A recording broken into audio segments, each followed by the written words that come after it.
먼저 5분 자유발언이 있겠습니다. 우상민 의원님께서는 김제시의 회의규칙 제38조 2 규정에 따라 5분 자유발언을 신청하였기에 허가하고자 합니다.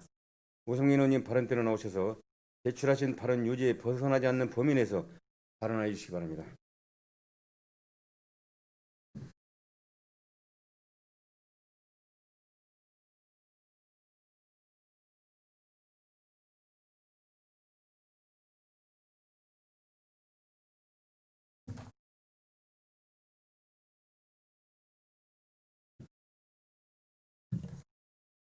존경하고 사랑하는 김제시 시민 여러분, 안녕하십니까?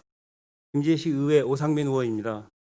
먼저 본 의원에게 발언의 기회를 주신 원지원 의장님과 선배 동료 의원님께 감사드립니다. 또한 김제시 시민을 위해 성실하게 일하고 노력하는 박준배 시장님과 공무원 여러분께도 감사의 마음을 전합니다.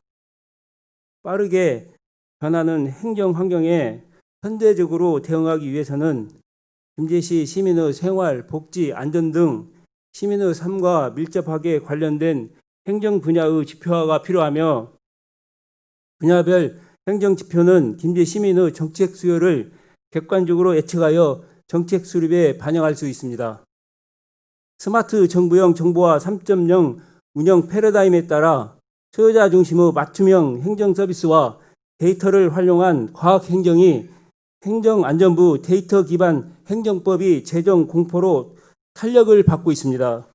과거의 행정이 용역을 해서 일일이 정보를 수집하고 공무원 개인의 경험에 의존해 정책을 펼쳤다면 지식정보화 사회에서는 빅데이터 분석의 증거를 기반으로 하는 과학 행정으로 정책을 수립합니다. 김제시도 공공 빅데이터 사업의 구축이 필요합니다.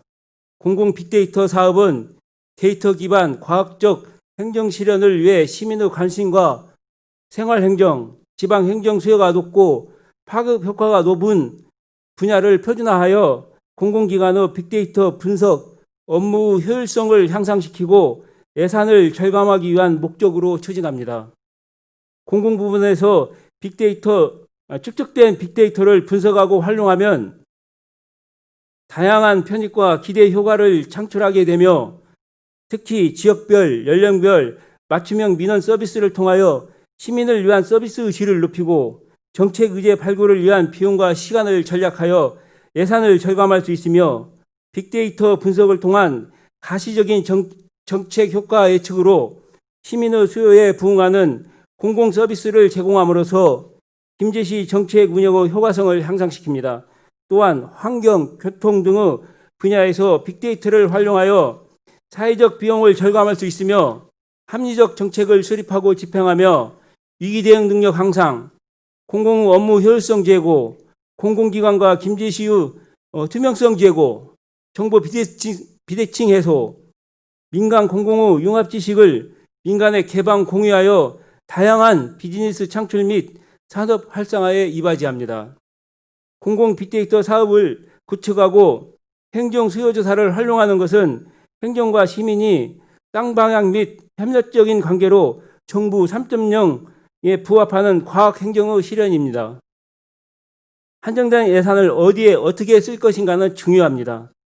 예산은 효율적이면서 적절하게 분배되도록 편성해야 하고 행정 수요 조사는 예산 편성의 중요한 지표가 되어야 합니다.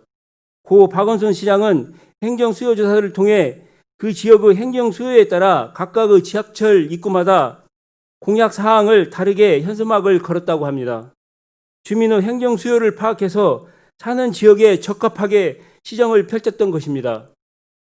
1,000억 원에 가까운 예산을 세워 제2체육공원 조성사업을 추진하기 위한 설문조사를 하였는데 그 결과 김제 시민의 체육공원에 대한 행정 수요를 파악할 수가 있었고 증거를 기반으로 하는 과학행정의 정책을 수립할 수 있습니다.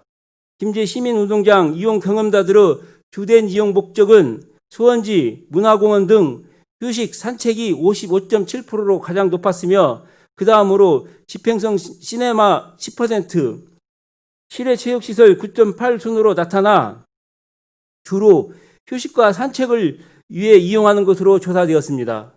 또한 제2체육공원 조성이 필요하다고 생각하는 이유로도 공원 등 휴식 산책을 위한 공간이 필요해서가 45.2%로 가장 높게 나타났습니다. 김제 시민은 실외 체육시설을 원하는 것이 아니라 접근성이 좋은 곳에 가족, 연인, 친구와 함께 휴식 및 산책을 할 수 있는 문화공간을 요구하고 있는 것입니다. 주민의 수요를 찾아 선제적으로 맞춤 서비스를 지향하는 지식정보화사에서 주민이 요구하는 휴식, 산책을 위한 공간 조성을 무시하고 소수 동호인과 엘리트 체육인만을 위해 실외 체육시설에만 과도하게 예산을 편성한다면 시대를 역행하는 독재라 할 수 있습니다. 올해 유례 없이 긴 장마와 폭우는 우리에게 큰 피해와 민원을 발생시켰고 산사태와 하천 제방의 유실, 유수 농배수로 범람으로 인한 농작물의 피해, 배수시설의 불량으로 공장이 피해를 보고 집이 붕괴의 위험에 처한 등 크고 작은 피해가 있었습니다. 이번 장마와 폭우로 현장을 돌아보면서 주민이 민원을 제기하고 해결 방법에 이의를 제기하면 건설업자와 행정의 생각보다는 민원인의 말을 더 관심 있게 들어야 한다는 것을 체험했습니다. 문제가 발생하고 더 큰 사고가 일어나는 것은 민원인의 말을 무시하고 설계를 했거나 민원 처리를 하지 않았기 때문이었고 이제는 수요자 중심의 맞춤형 행정 서비스가 필요하다는 것입니다. 이 많은 현장 민원을 수집하여 분석하고 데이터화시켰을 때는 행정수요조사가 됩니다. 이외에도 행정수요조사 대상은 교육환경, 문화예술, 보건의료, 출생 및 육아, 쓰레기 처리, 시민행정 참여 의사 등등이 있습니다. 행정수요조사를 통한 한 차원 높은 과학행정 서비스로 시민의 삶의 질이 더 나아질 뿐만 아니라 예산을 효율적으로 사용하고 절감하는 효과를 얻을 수 있습니다. 더 나아가 정부형 정보화 3.0 운영 행정에서 점차 주민 자치에 의한 행정이 되어야 합니다. 문재인 정부는 자치분권과 균형 발전을 가장 큰 국정 과제로 합니다. 이제는 실질적인 주민 자치를 현실화시키려 합니다. 인구 감소와 고령화, 인공지능 AI와 4차 산업 등 급변하는 환경에 적응하기 위해서는 위에서 아래로 하다라는 행정은 지향하고 오랫동안 환경을 극복해온 주민에 의한 행정이 실현되어야 합니다. 이를 제도적으로 정비할 수 있는지와 주민에게 예산 참여 기회를 대폭 늘릴 수 있는지를 진지하게 고민하여야 합니다. 김제 시민의 생활, 복지, 안전에 관한 지역적 분야별 행정 수요조사 용역과 공공 빅데이터 사업의 구축을 부탁하며 5분 자유 발언을 마칩니다. 감사합니다.